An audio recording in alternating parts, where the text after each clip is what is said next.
to Better Every Day with your spiritual influencer, Denise Luttrell. I am so enlightened that you decided to join me tonight for this week's broadcast as we talk about my journey towards my spiritual awakening, my experiences, the lessons that I've learned, and what was revealed to me. But before we get started, I want to go ahead and share our affirmational inspirational card for this week, coming from my personal affirmational deck. Only good things happen to me. And our inspirational message for this week says, I choose to believe that my light overtakes, transform, and embrace all that is by God for the highest good of all that is involved.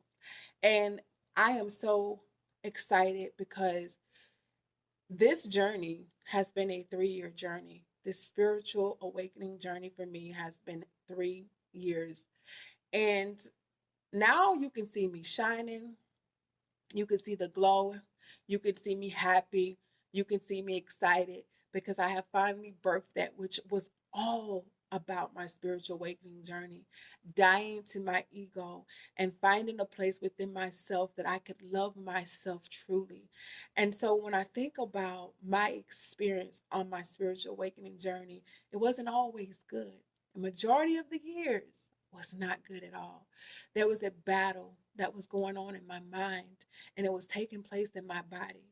I recall the first moment that I experienced my anxiety on my spiritual awakening journey before I even knew that I was about to embark on what they call the dark night of the soul.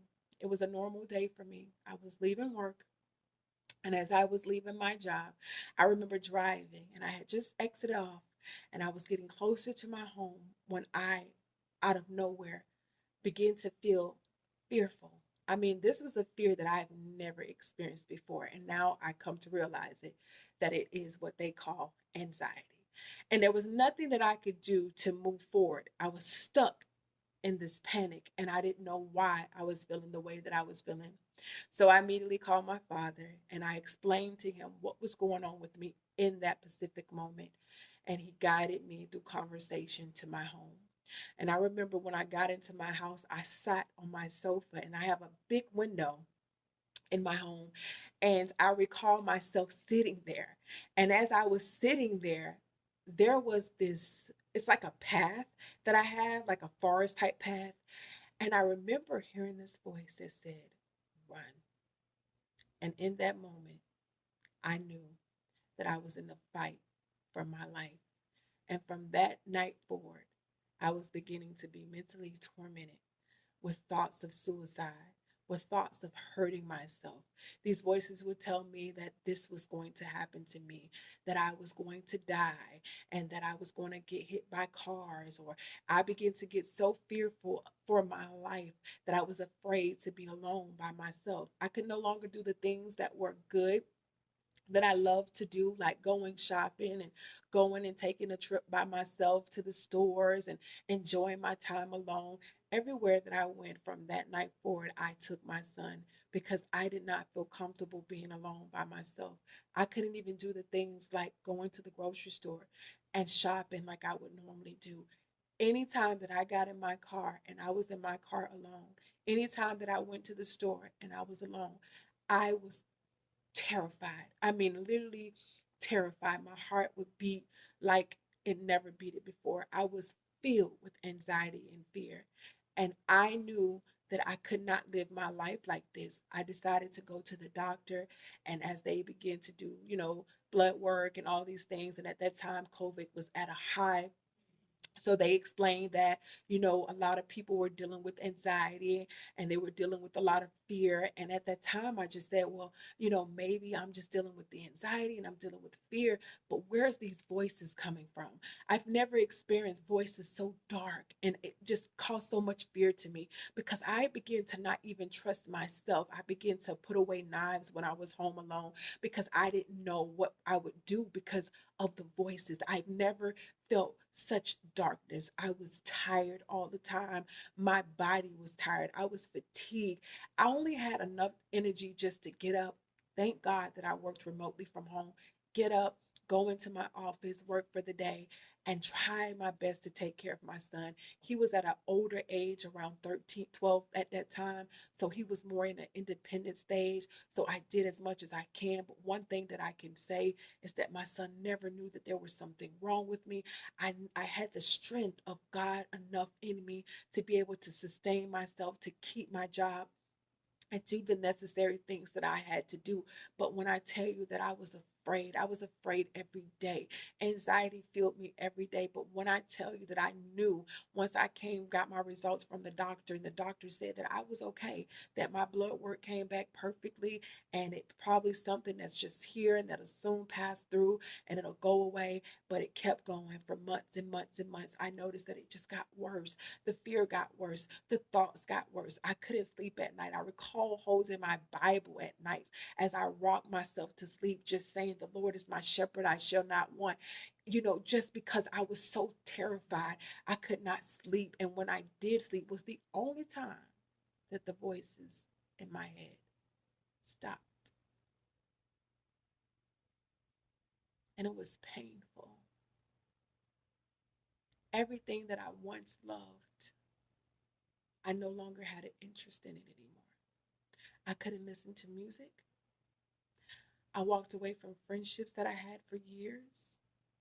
I'm very creative. My creative spark went away. I isolated myself from everyone. No one truly understood what it was that I was going through, not even myself at the time. I couldn't eat meat. It's as if I had a sensitivity to everything. I can hear them crying. I can feel the intense brutalness that they went through. Everything that I once knew, everything that I did, I no longer could do anymore. So I isolated myself for months. And I just stuck with myself because I was afraid of myself and what I would do. But I began to pray and I began to ask God to reveal to me why I was going through what I was going through. And as I began to reveal, God began to reveal to me the things that was rooted deep down inside of me, from the childhood traumas, from the abuse in my relationship, from the mental, emotional abuses that I had received in my relationships, that I just picked up and I just moved on with life, and I never really dealt with what really bothered me. The codependencies that I had towards my having my mom and having someone be there for me, the fear because I thought that I could not do anything alone, that I needed someone to root for me, I needed someone to tell me that I was good. The over obsession with trying to look good on the outside, but in the inside, just not happy with myself. The constant change, the ego. He revealed to me that the reason behind my spiritual awakening was to kill the ego that was stopping me from being my authentic self, the ego that was stopping me from releasing the codependencies and fears, the ego that was stopping me from loving myself authentically, looking in the mirror and loving what I see. And the journey was hard because I had to find a way to love me and to love me like I desired to be loved by another individual. And I am in a place in my life where I have grown to love me. I love everything about me. When I look in the mirror, I like what I see. So, what I learned was that this was not sent to kill me, even though it felt like every day I was dying. This was not sent to harm me, but this was sent to strengthen me and to make me into the woman that God created me to be. And that is the person that you see today, the person who loves you and understands where you are. I know it's hard, and I know you feel that no one understands you, but I understand you. And I want you to know that you're going to survive this thing.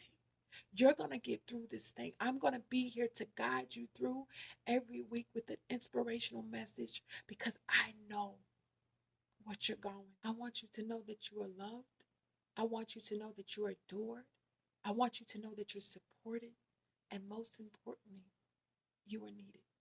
And I know right now it may feel like you're all alone. And I know right now you feel that you can't continue on. But I promise you that the best is yet to come. And your spiritual awakening journey may feel like a curse, but it's a blessing. You gotta get through it. You gotta do the healing. You gotta do the work. You gotta birth the person that God created and called you to be. One of the biggest lessons that I learned on my spiritual awakening journey, and I hope that this will help you. No matter how much I begged, no matter how much I cried, no matter how much I prayed, God did not come and save me. God gave me the strength day by day to make it through. So you have to look in the mirror and tell yourself, it's just you and me and God. And He's not going to make this go away until I become the person that He created me to be. I hope that this message inspired you. I hope my experience, I hope that what was revealed to me, I hope that the lesson that I learned was great for you. I hope that you found some insight. I want you to continue to follow me as I dive even deeper week after week of some of the things that you may experience, give you some tips and tools on surviving your spiritual awakening journey. Don't forget to click the link in the description box. Go and visit I Am Denise Luttrell. That is going to help you. It's a website that I've created. I have a game plan to surviving spiritual awakening. I have an ebook and a 15-week workbook that's going to help you survive this thing. It's going to guide you and doing the steps that are things that needs to be taken care of. Healing your heart, dealing with that childhood trauma, that shadow work that needs to be done, as well as that reprogramming of your subconscious mind. So don't forget to click the link in the description box. But most importantly, hit that like button and subscribe to my channel because I'm here to guide you through your spiritual awakening journey and teach you the game plan to surviving it so that you can become everything that God has created you to be. Until next week, good night.